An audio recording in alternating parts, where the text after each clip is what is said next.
नमस्कार दोस्तों, स्वागत है आपका हमारे YouTube चैनल में। और दोस्तों, आज के इस वीडियो में जो हमारा हिस्ट्री का कोर्स चल रहा है उससे रिलेटेड आज तीसरा वीडियो हम लेके आए हैं, जो आपका सिंधु घाटी सभ्यता से रिलेटेड है। और कुछ ही पॉइंट्स में लगभग 10 से 15 पॉइंट या 20 पॉइंट के अंदर ही बहुत ही इंपॉर्टेंट, जो मोस्ट इम्पॉर्टेंट क्वेश्चन आते हैं एग्ज़ाम में, किसी भी एग्ज़ाम में, किसी भी बंदे हुए एग्ज़ाम में आप एग्ज़ाम दे रहे हों, वो क्वेश्चन जो इम्पोर्टेंट है केवल वही हम आपको बताते हैं। तो उसी का हमारा तीसरा वीडियो आज यूट्यूब पे आया है, तो उसी से रिलेटेड आप वीडियो देखेंगे। तो चलिए इस वीडियो को स्टार्ट कर लेते हैं। तो केवल 5 से 10 या 15-20 पॉइंट में ही आपका, या मैक्सिमम 20 पॉइंट में आपका ये सिंधु घाटी सभ्यता, या जिसको हड़प्पा सभ्यता भी कहते हैं, ये आपका क्लियर हो जाएगा। तो चलिए शुरू करते हैं। तो शुरू करने से पहले दोस्तों, मेरा आपसे एक रिक्वेस्ट है कि चैनल को सब्सक्राइब कर दीजिएगा एवं बेल के आइकन को भी क्लिक कर दीजिएगा। तो चलिए दोस्तों शुरू करते हैं। पॉइंट नंबर यहाँ पे 1 लेके आए हैं। सबसे पहला इंपॉर्टेंट पॉइंट तो यही है कि सिंधु घाटी सभ्यता की खोज किसने की थी। तो सिंधु घाटी सभ्यता की खोज 1921 ईस्वी में हमारे साइंटिस्ट दयाराम साहनी जी ने की थी। जो उसके बाद पॉइंट नंबर 2 हम आपके लिए लेकर आए हैं, उसमें है सिंधु घाटी सभ्यता एक उन्नत नगरीय एवं कांस्ययुगीन सभ्यता थी। तो दोस्तों, इससे जो आज का अपना जो डेवलप्ड सिटीज़ वगैरह होती है ना, वैसे ही पहले भी था जब सिंधु घाटी सभ्यता हुई थी। और यह कांस्ययुगीन सभ्यता थी, मतलब यहाँ पे कांसे का बहुत, कांस्य मतलब ये आपका तांबा और एक मिक्सचर बना के जो धातु बनाते हैं उसको कांसा कहते हैं। तो वो कांस्ययुगीन सभ्यता थी। और इसके जो अभी तक मैक्सिमम पॉइंट नंबर तीसरा जो है ना, उसमें लिखा है सर्वाधिक स्थल गुजरात में खोजे गए हैं। अर्थात अभी तक जितने भी स्थल मिले हैं सभ्यता के, वो मैक्सिमम गुजरात में ही मिले हैं। मतलब मिले तो पाकिस्तान में भी हैं बहुत सी जगह, लेकिन सबसे अधिक खोजे गए हैं वो अपने गुजरात में ही खोजे गए हैं।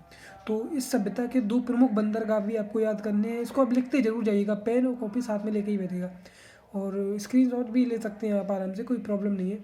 तो इसके जो प्रमुख बंदरगाह हैं वो 2 बंदरगाह आपको याद रखने हैं। पहला बंदरगाह है लोथल, ये आपका गुजरात में था, लेकिन आपको केवल लोथल ही याद रखना है। और जो दूसरा है वो है सुतकोदगा। अरे भाई, कुछ भी याद कर लेना यार, तुम तो बस समझ जाओ अपना। और सिंधु घाटी सभ्यता की जो सबसे बड़ी इमारत है वो स्नानागार, जहाँ पे लोग स्नान करते थे, वहाँ पे माना जाता है कि वहीं पे लोग पवित्र होते थे आके स्नान। जैसे अपन अभी नहाने जाते हैं नदियों में, उसी तरह यहाँ पे लोग नहाने आया करते थे। और सिंधु घाटी सभ्यता की जो लिपि है वो भाव चित्रात्मक है, अर्थात चित्र पे आधारित है। जैसा कि अपन हिंदी में लिखे हैं, अपन वो अपनी हिंदी नहीं थी उस समय, या फिर कोई भी लैंग्वेज नहीं थी, वो भाव चित्रात्मक मतलब चित्र के द्वारा भाषा वो लिखी जाती थी। और उस समय की मुख्य फसलें आप याद करनी है अपन को, गेहूँ और जौ। इसको आप इम्पोर्टेंट, बहुत ही इंपॉर्टेंट है, इसको गेहूँ और जौ पूछ देता है। और साथ में कपास, तिल, सरसों, इनका भी ज्ञान था उन लोगों को। और उस समय जो तौल की इकाइयाँ थी वो 16 के अनुपात में थी दोस्तों। जैसा कि 16, 32, 64, 128 इस तरह जैसे अपना होता है ना, 1 ग्राम, 2 ग्राम, 10 ग्राम, 5 1 के अपने रेशियो में, उस समय जितनी भी इकाइयाँ थी सब 16 के अनुपात में ही थी।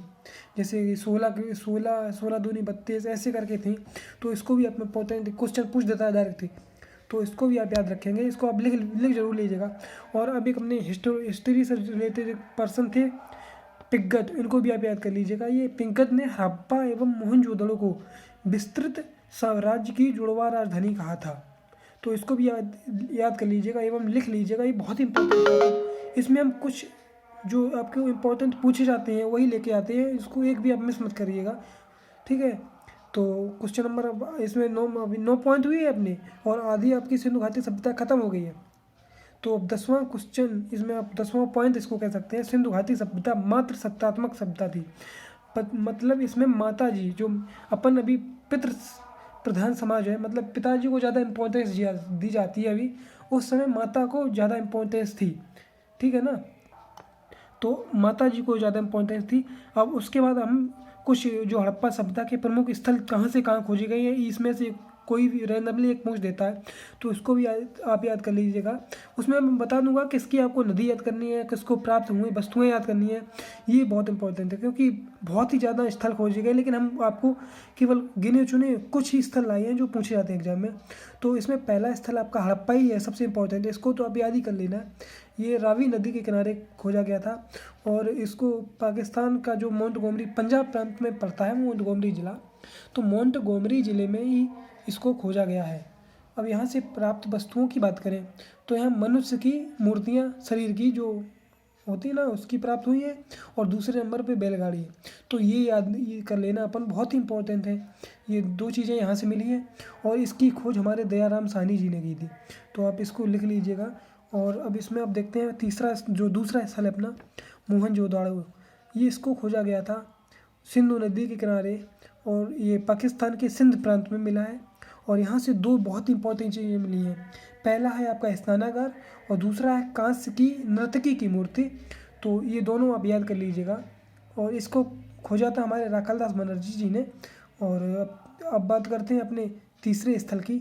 तो तीसरा स्थल आपका चंदहूड़ो, ये आपका सिंधु नदी के किनारे मिला है और इसकी खोज भी पाकिस्तान में ही हुई है। और यहाँ से मनके की दुकानें, मनके बनाने की फैक्ट्रियाँ, ये दोनों मिली हैं और यहाँ पे कुत्तों के पैर के चिन्ह भी मिले हुए हैं। और इसकी खोज की थी हमारे NG मजूमदार जी ने। तो इसमें से आपको अब आ गया आपका कालीबंगन आ गया आपका। इसकी खोज राजस्थान में हुई थी। और यहाँ से हल, वो भी लकड़ी के हल मिले हैं क्योंकि लोहे का उस समय ज्ञान नहीं था लोगों को, तो लकड़ी के हल मिले हैं और ऊँट के अवशेष मिले हैं। और इसकी खोज की थी हमारे A घोष जी ने। और उसके बाद अपन देखेंगे रंगपुर। तो रंगपुर में कुछ ज़्यादा आपको याद नहीं करना, केवल इसकी खोज याद कर लेनी है, मतलब किसने की थी, रंगनाथ शर्मा जी ने। और ये मिला कहाँ से, तो ये आपका मिला है गुजरात में। ठीक है ना, ये आपको इतना याद करना है। ठीक है, और थोड़ा और देखेंगे 1-2 पॉइंट। तो अब अगला स्थल देखते हैं अपन रोपड़। ये रोपड़ सतलज नदी के किनारे पंजाब में है और इसकी खोज यज्ञदत्त शर्मा जी ने की थी। और इसका आपको इम्पोर्टेंट चीज़ कुछ इसमें और नहीं याद करना। और अब 2-3 हम आपको और बता रहे हैं पॉइंट। लोथल की नदी का आपको याद नहीं करना है। लोथल की खोज हुई थी गुजरात में। और यहाँ से सबसे इम्पोर्टेंट चीज़ बंदरगाह और भूसी, इनको आप याद कर लेना। ये भूसी, चने की भूसी की बात हो रही है यहाँ पे। तो लोथल से आपको बंदरगाह और भूसी मिली है और शतरंज खेल के भी यहाँ से निशान मिले हैं, लेकिन आपको इसमें 2 ही याद करने हैं, एक बंदरगाह और एक भूसी। और इसकी खोज हमारी श्री रंगनाथ राव जी ने की थी। ठीक है, और अब अगला स्थल है धौलावीरा। इसको आप छोड़ दीजिएगा, लेकिन यहाँ से बस आपको याद करना है धौलावीरा लूनी नदी पे है और इसमें जो जल प्रबंधन था उस समय का उसको दर्शाया गया है। यहाँ पे बहुत इंपॉर्टेंट है, मतलब एक तरह से आप देखें तो जो आज डेवलप सिटी है उनका स्टैंडर्ड मैच करता था उस समय धौलावीरा का जो जल प्रबंधन था, इसलिए इसको याद कर लेना है। अब इसमें 2-3 पॉइंट आपके बचे हैं, उसको और मैं बता देता हूँ और आपका सिंधु घाटी सभ्यता खत्म हो जाएगी। और 2-3 पॉइंट आप देख सकते हैं कि हड़प्पा सभ्यता में लोहे की खोज नहीं हुई थी। तो ये बहुत ही इंपॉर्टेंट क्वेश्चन है, इसमें कन्फ्यूजन हो जाती है कि लोगों को कि हड़प्पा सभ्यता में लोहा इंपॉर्टेंट था कि आपका कांसा, जो आपको बताया, मतलब उस समय लोहे की खोज नहीं हुई थी।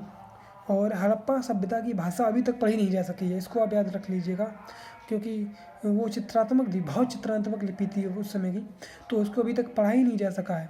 और ये एक विस्तृत नगरीय सभ्यता थी, इसको आप याद कर लीजिएगा। और यहीं पे आपका सिंधु घाटी सभ्यता हुआ फिनिश।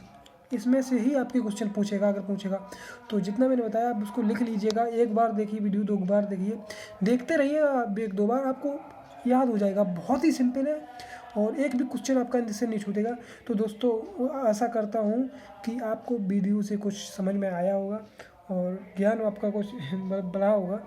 तो अगर आपको वीडियो में थोड़ा भी कुछ अच्छा लगा हो तो वीडियो को लाइक कर दीजिएगा एवं चैनल को सब्सक्राइब कर दीजिएगा, क्योंकि बहुत ही मेहनत कर रहा हूँ यार दोस्तों आपके स्टडी के लिए, आपके नॉलेज के लिए।